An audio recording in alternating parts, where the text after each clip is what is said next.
शहर में एक होटल था। जगन बहुत ही लालची था। वो हमेशा सोचता कि किस तरह कम खाना देकर कस्टमर से ज्यादा पैसे ठग सके। कालू वहाँ काम करता था। वो एक सीधा साधा लड़का था। हमेशा वो लोगों की भलाई करता। उसे जगन का लालचीपन पसंद नहीं था। एक दिन जगन के होटल पर गांव का एक गरीब किसान रतन अपनी पत्नी और बेटे के साथ आता है।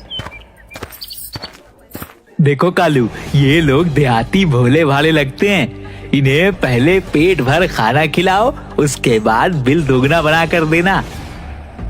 मालिक, ये ठीक बात नहीं। इनसे हमें और कम पैसे लेने चाहिए। कितने गरीब दिख रहे हैं। गरीब है तो हम क्या करें? मैंने कोई धर्मशाला थोड़े ही खोल रखा है। बाजार में इन्हीं लोगों से पैसे कमाने के लिए ही तो हम बैठे हैं। ऐसा करो, तुम उन्हें मेरे पास भेज दो। हाँ साहब, क्या खाएंगे? हम तो गांव के गरीब किसान हैं भाई। हम लोग तो रोटी सब्जी और दाल भात से ज्यादा कुछ मालूम ही नहीं है।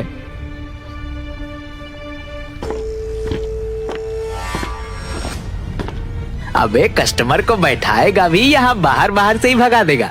चल अंदर जाकर टेबल साफ कर। अरे अरे भैया, क्यों डांट रहे हो बच्चे को? मैं ही खाने के बारे में पूछा था इससे। अरे सर, पूछना क्या, अंदर आइए। आप हमारी लक्ष्मी हैं। ग्राहक भगवान होते हैं। आइए बैठिए। आपका ही होटल है, आपसे ज्यादा थोड़े ही ले लूंगा।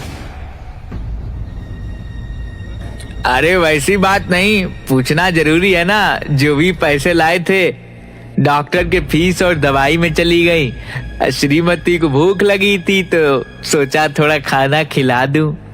अरे आइए बैठिए। कालू, इन लोगों के लिए स्पेशल थाली लगाओ। कालू 300 रुपये वाला 3 स्पेशल थाली लेकर आता है। लीजिए साहब, ये रही आपकी स्पेशल थाली। पर मेरे पास सिर्फ 30 रुपए ही हैं। मालिक, इनके पास पैसे नहीं है। अबे पैसे नहीं है तो क्या खाना छीन लेगा? खाने दो इनको। आज भी लोगों में इंसानियत जिंदा है। कितना भला मानुस है ना होटल का मालिक। हाँ, कितना अच्छा व्यवहार है। भगवान ऐसे लोगों को हमेशा अन्न भंडार भरे रखना। पिताजी, खाना तो बहुत अच्छा है। साथ में बड़ा वाला रसगुल्ला मिल जाता तो मजा आ जाता। चुपचाप खाना खा। पैसे है नहीं, वो तो भला हो इस दुकान के मालिक का जो हमें इतना अच्छा खाना खिलाया। अरे भाई साहब, बच्चा है, उसे खाने का मन है रसगुल्ला तो खाने दीजिए। ए कालू, 2 रसगुल्ले इन सभी लोग को दो। अरे भाई साहब, इतनी खातिरदारी ठीक नहीं। वैसे शानदार खाना खिलाने के लिए धन्यवाद। कालू, ये लो, साहब को खाना का बिल दे दो। कालू जाकर रतन को बिल देता है। बिल 1050 रुपए का होता है। पिताजी, हमारे पास तो सिर्फ 30 ही रुपए है। शेष पैसे कहाँ से आएंगे? इन्होंने तो कहा था कि पैसे की कोई चिंता नहीं, अपना होटल समझकर खाइए। हाँ, मैंने तो बोला भी था इन्हें कि हमारे पास सिर्फ 30 रुपए ही बचे हैं और इतना महंगा खाना। अरे 30 रुपए थाली खाना मिलता है। यहाँ तो सब्जी, तड़का, सलाद, पानी सबके अलग अलग चार्ज है। क्या हुआ भाई साहब, क्या समस्या है? देखिए भाई साहब, मैंने तो पहले ही बोल दिया था आपको कि हमारे पास सिर्फ 30 रुपए ही हैं। पूछिए कालू से। हाँ मालिक, मैंने आपको पहले ही बता दिया था। सुन लीजिए, आपने ही बोला था कि पैसे नहीं है तो क्या खाना छीन लेगा। अरे वो तो शिष्टाचार में बोल दिया था। इसका मतलब ये थोड़ा ही है कि मुफ्त में सभी को खाना खिलाता रहूं, हैं? तो उसी समय बोल देते कि मैं सेवा नहीं दे पाऊंगा, पर इतना महंगा खाना मेरे यहाँ 30 रुपए में चावल, दाल, भुजिया, सब्जी, पापड़, अचार, ऊपर मूली, खीरा और प्याज का सलाद भी। भाई मेरे यहाँ तो यही रेट है, भले तुम्हारे गांव में फ्री में ही खिला देते हो। अब करना क्या है ये बताइए। हमारे पास तो पैसे हैं नहीं। ठीक है, तो आप कुछ सामान यहाँ रख दो। जिस दिन पैसा दे जाओगे उस दिन मैं आपको लौटा दूंगा।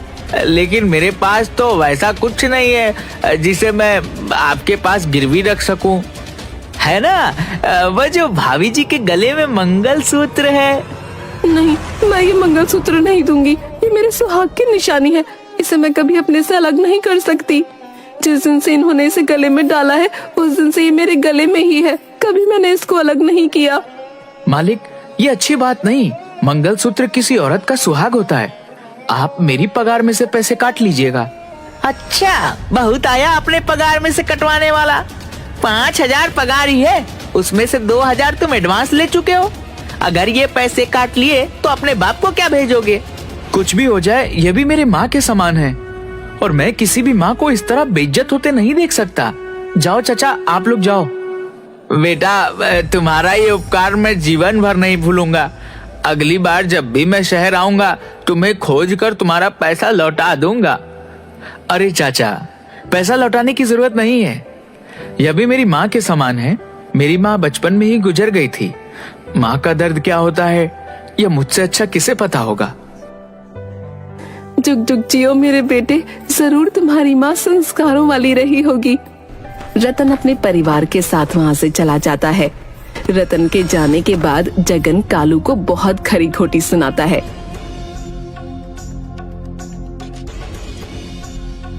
कालू खून का घूंट पीकर रह जाता है। एक दिन सुबह सुबह एक तपस्वी देवराज जगन की दुकान पर आते हैं। अलख निरंजन, बच्चा कुछ खाने को मिलेगा? बहुत दूर से आया हूँ। प्रणाम महाराज, आइए, आपको शुद्ध शाकाहारी खाना खिलाऊंगा। जीते रहो बालक, लेकिन साधु के पास देने के लिए आशीर्वाद के सिवा कुछ नहीं है। आप जैसे सिद्ध पुरुष के आशीर्वाद के सामने पैसों का क्या मोल। आइए विराजिए महाराज, मैं अभी खाना लेकर आया। तभी जगन वहां आता है। साधु को बैठा देख कालू से पूछता है, क्यों रे कालू, ये नई थाली और गिलास में खाना क्यों ले जा रहा है? पुरानी प्लेटें सभी टूट गई हैं क्या? मालिक, यह कोई सिद्ध पुरुष जान पड़ते हैं। बहुत दूर हिमालय से आए हैं, इनके पास पैसे भी नहीं है।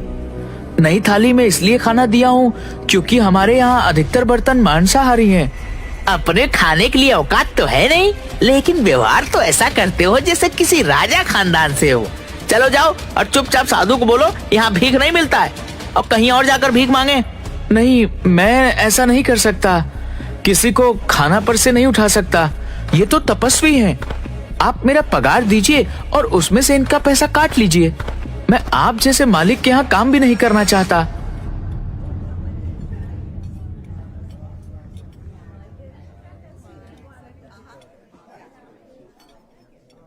तेवर तो नवाबों जैसे हैं तुम्हारे।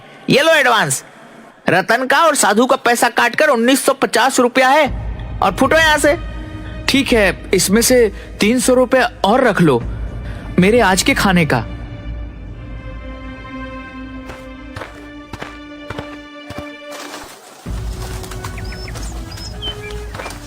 कालू वहां से निकलकर एक बरगद के पेड़ के पास बैठा सोच रहा होता है कि अब आगे क्या करना है। तभी वहां पर तपस्वी देवराज आते हैं। क्या हुआ बालक, यहाँ पर ऐसे क्यों उदास होकर बैठे हो? कुछ नहीं महाराज, इस दुनिया में लोग पैसों के पीछे इतना क्यों भागते हैं जो मानवता को भी भूल जाते हैं। यही दुनिया है मेरे बच्चे। संसार के इस मोह माया से ऊपर उठना सबके बस की बात नहीं। वैसे तुमने मुझे बहुत बढ़िया खाना खिलाया, लेकिन खाने के बदले तुम मुझसे कुछ लेना भूल गए। मैं कहाँ कुछ बोला? तुम्हें याद है, खाना खाने से पहले मैंने तुझे बोला था कि मेरे पास देने के लिए पैसे नहीं है, लेकिन आशीर्वाद जरूर है। बताओ बालक, तुम्हारी क्या इच्छा है? महाराज, मेरी इच्छा है कि लोगों को मैं मुफ्त में खाना खिला सकूं, लेकिन मैं यह नहीं चाहूंगा कि लोग मुफ्त में खाना खाकर मुफ्तखोर बन जाएं। इसलिए मैं चाहता हूं कि कम से कम पैसों में मैं लोगों को खाना खिला सकूं। तुम तो होटल में काम कर चुके हो। अपने अनुभव के आधार पर यह बताओ कि एक आदमी का भरपेट अच्छा खाना खिलाने में कितने रुपए का खर्च आएगा? जी 50 रुपए में अच्छा से अच्छा खाना हो जाएगा। ठीक है, मैं तुम्हें आशीर्वाद देता हूँ कि तुम जो भी गरीबों के भोजन बनाओगे वह 10 गुना हो जाएगा। तुम्हारे 1 किलो चावल से 10 किलो भात बनेगा। इस तरह 50 आदमी का खाना 500 लोग खा सकेंगे।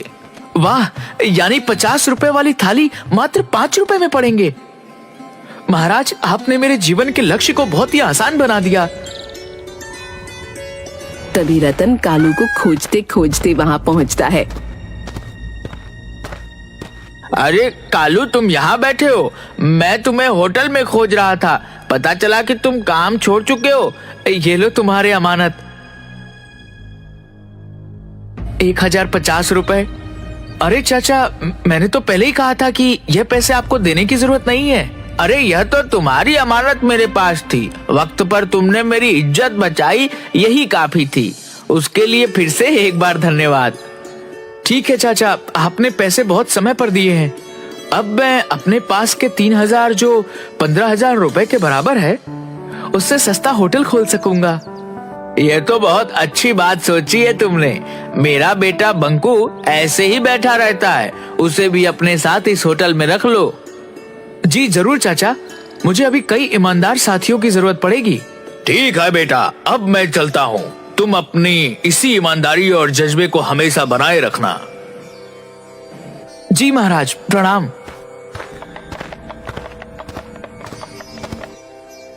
मैं भी चलता हूँ बेटा।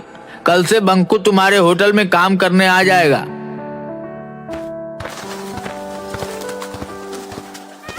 कालू उन पैसों से जगन के होटल के बगल में 5 रुपए की थाली का होटल खोल देता है। पहले तो लोग 5 रुपए की थाली का बोर्ड देखकर इसे मजाक समझते हैं, लेकिन जब होटल के अंदर खाना खाते हैं तो उन्हें आश्चर्य होता है कि 300 से 400 वाले खाने को वो मात्र 5 रुपए में कैसे खिला रहा है। लोग उसे बहुत धन्यवाद देते हैं। जगन का होटल बंद हो जाता है क्योंकि वही खाना 5 रुपए में कालू के होटल में उपलब्ध था। जगन कंगाल हो जाता है। एक दिन भीड़ में जगन खाना खाने आता है। भाई, आधा प्लेट खाना देना। आधा प्लेट क्यों सेठ, पूरा प्लेट खाओ। काहे का सेठ, आज के तारीख में मैं कंगाल हो चुका हूँ और मेरे पास 3 ही रुपए हैं। कोई बात नहीं सेठ, मैं आपको पहचानता हूँ। आपका पैसा मैं दे दूंगा। आप महीनों यहाँ आकर खा सकते हो। धन्यवाद मेरे बच्चे, पर मैंने तुम्हें पहचाना नहीं। सेठ, मैं वही हूँ जो कुछ दिन पहले आपके यहाँ खाना खाने आया था और आपने मेरी माँ को पैसे के बदले मंगलसूत्र गिरवी रखने को कहा था। मुझे माफ कर दो बेटे, मैं अंधा था। मेरी आंखें तो आज खुली हैं। भूखे लोगों के लिए 5 रुपए पे थाली उपलब्ध करवाकर सचमुच तुम लोगों ने बेसहारों को एक सहारा दिया है। उनकी दुआएं सदा तुम्हारे साथ रहेंगी। अरे मालिक, आप यहाँ? मत कहे मुझे मालिक, ये भी एक गाली जैसा लगता है। 5 रुपए की थाली वाली इस होटल में जो सुकून है वह बड़े बड़े होटलों में नहीं मिलेगी। तो ठीक है, कल से आप भी आइए और मैनेजर की कुर्सी संभालिए। कालू, तुम्हारा यह एहसान मैं जिंदगी भर नहीं भूलूंगा। मेरे बच्चे घर में भूखे हैं। तुमने मुझे काम देकर मुझे ही नहीं, मेरे परिवार को भीख मांगने से बचा लिया।